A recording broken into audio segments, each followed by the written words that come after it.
Katatawag lang ni Jeb at hindi siya makauwi ng on time kasi grabe ang init. Kailangan ko ng tinidor. Ayan. Ito yung linaban ko. Wala ngayon si Jeb na salita ng salita dito sa tabi ko. Kaya medyo tahimik tayo ngayon.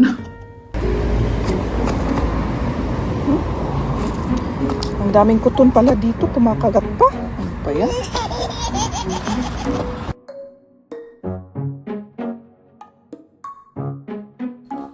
Magandang umaga. Nag-iisa ako ngayon dito sa bahay. At yun, magligpit muna ako dito sa lamesa. Kasi nung kanina nagmamadali kami na ihatid si Liam, kaya naiwan na dito sa lamesa yung mga kainan namin o mga plato at yung mga baso. Kaya yun muna ang gagawin ko bago ako mag-start sa trabaho. Kasi work at home ako ngayon. Ano ko muna kasi tumigas na yung sa plato. So, ibabad muna para madaling mahugasan mamaya. Ayan. Punasan natin yung lamesa. Ayan. Daming kalat. Tapos gawa pa ako ng kape. Parang kailangan ko pa kasi ng kape. Kurang yung ininom ko kanina. Ito ata yung kay Jet. Oo, black. Ayan.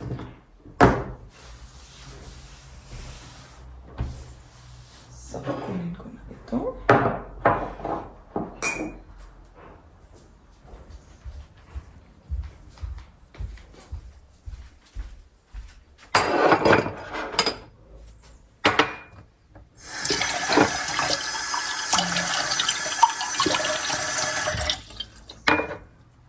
Kuha nga ako ng stand ng cellphone.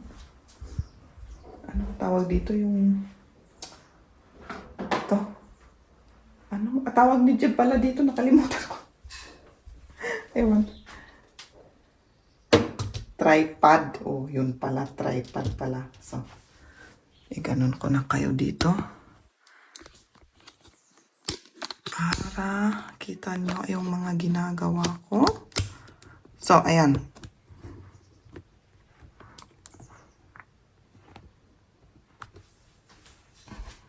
Ayan, yung butter. Iligpit ko muna sa ref. Ayan. At itong kape. Okay, basura ko ito. Kaya yung kape, yung laman. Tapos ito ginagamit ko pa rin. Kaya yung gasan ko. Para paglagyan uli ng kape. Inon ko na rin yung washing machine kanina at mamaya mga 1 hour siguro pagkatapos isampay natin. Samahan niyo ako magsampay. Ba't ang dumi nito? Ang daming yung maliliit na flies. Yung maliliit na flies kung nagdidikit sila dito, lalo na white yung aming yung kusina namin.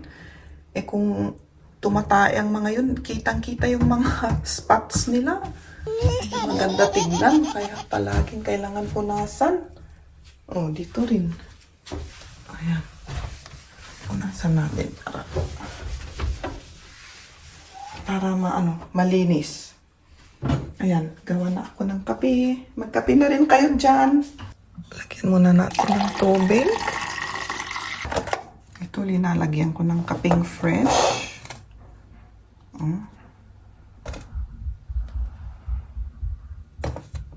Ganito ang ginagawa namin sa kape.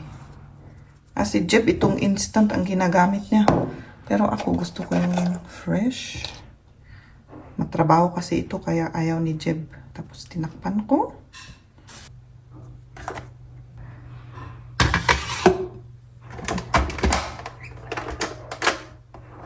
At hindi pwede. Hindi pala nakasaksak. Ayan, hintayin natin. Ayan, pwede na. Lininisan ko pa itong water cooker kasi ang dumi na.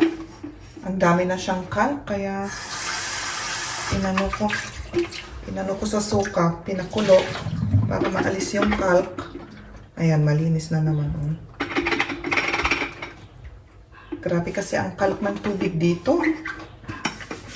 Siguro once or twice or pangatlong gamit, maano na, kitang-kita na yung mga kalk.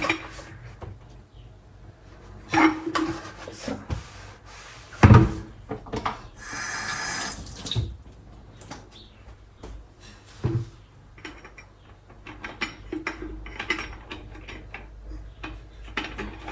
Ayan. Pwede nang gamitin uli. Ayan yung kape ko. Kanina pa naghihintay itong kape ko. Hindi ko pa nainom. Kulang pa kasi ng gatas eh. Kailangan kunin ko yung gatas. Ito na yung milk. Oops. Nagpa-shock na naman ako. So.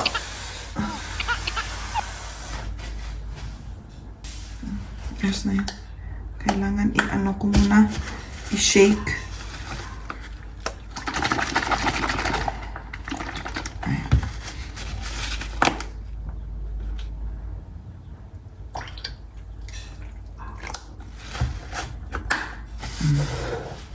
Tikman nga natin.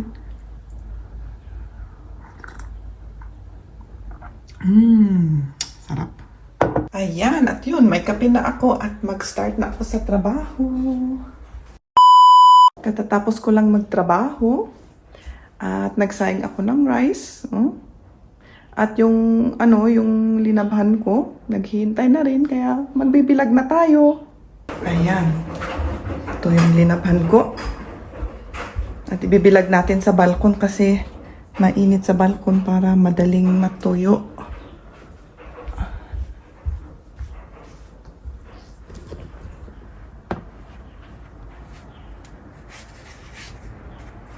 Chinilas muna ako. Ayan. Iwan ko kayo dito.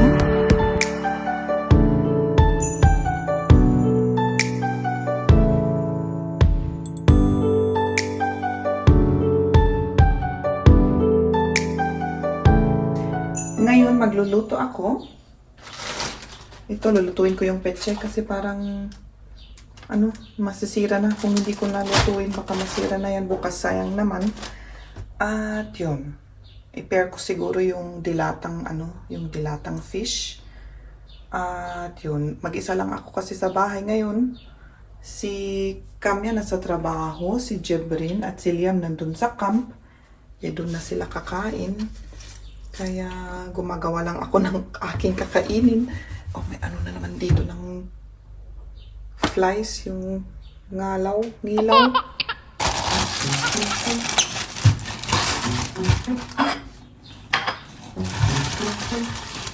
Cute naman yung pechay. Oh, ang liit-liit. Ang liit.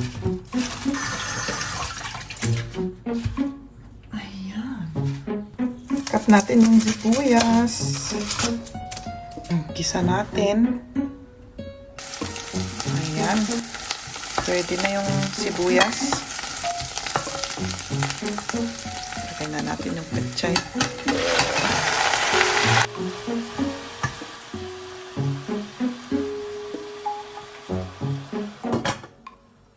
Ayun, buksan ko na yung paborito kong fried mackerels in black beans. Gustong-gusto ko ito eh. Paborito. Yun ang i-prepare natin sa aking ulam ngayon. Simple lang. Ulang ng tamad na sinasabi ng aking auntie. Ulam ng tamad magluto.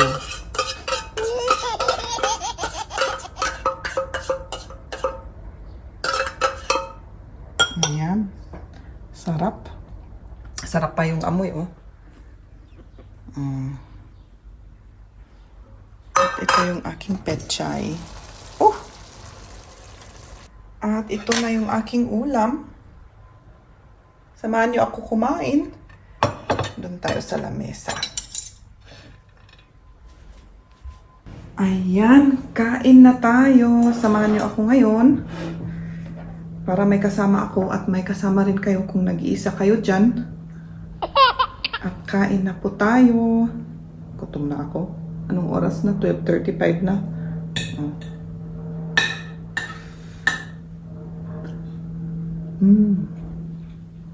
Sarap.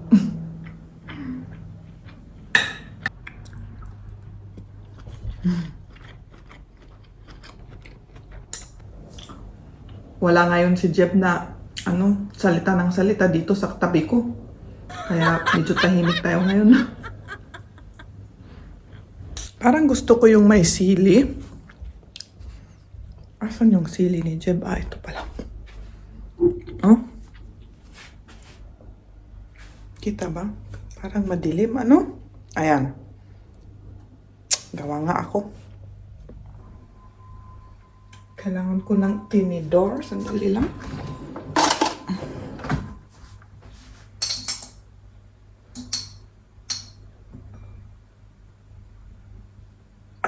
Ayan.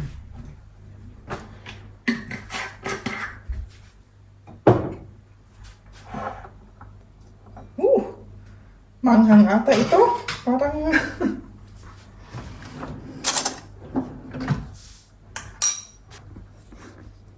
Ayan o.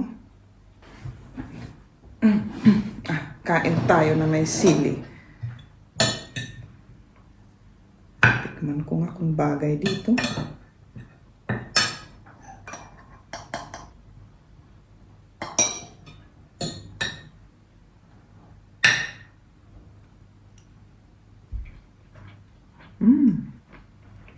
Mas masarap.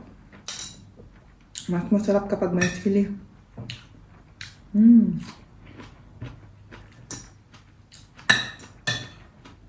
Masarap yung sili kasi may aroma. Hindi lang yung manghang ba? May aroma rin siya.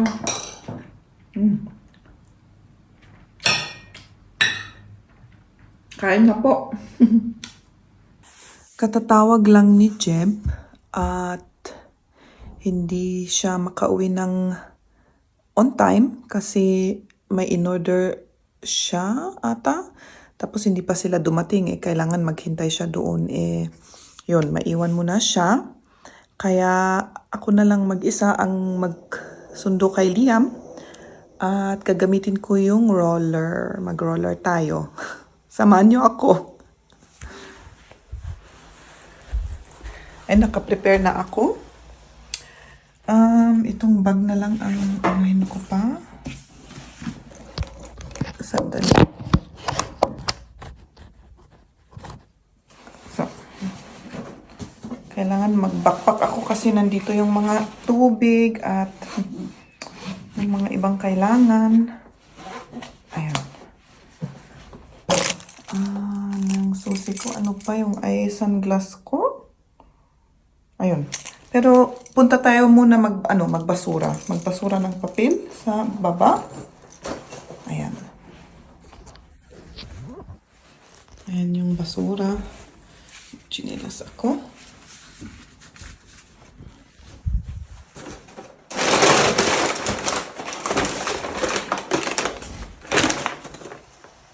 Paano gagawin ko?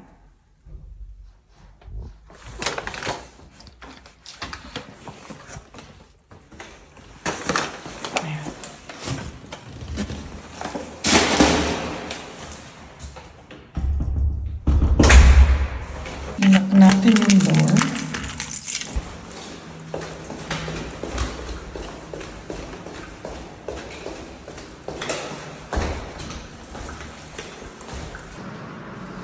Dito pala yung papel.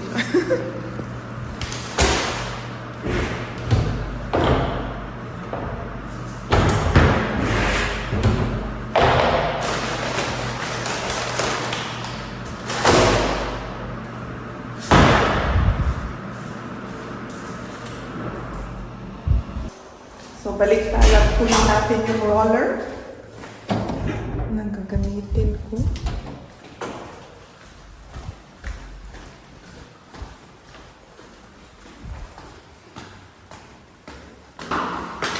Ayan. Ito.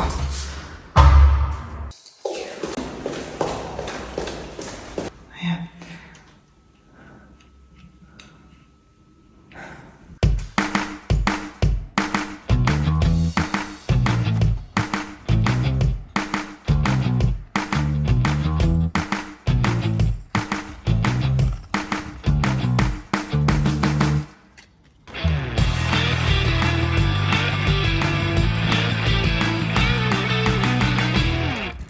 Ang ganda dito.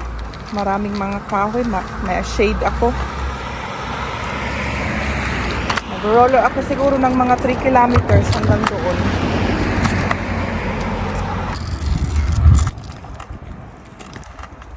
Ay, grabe, ang init. Ang init. Buti na lang shade tayo dito.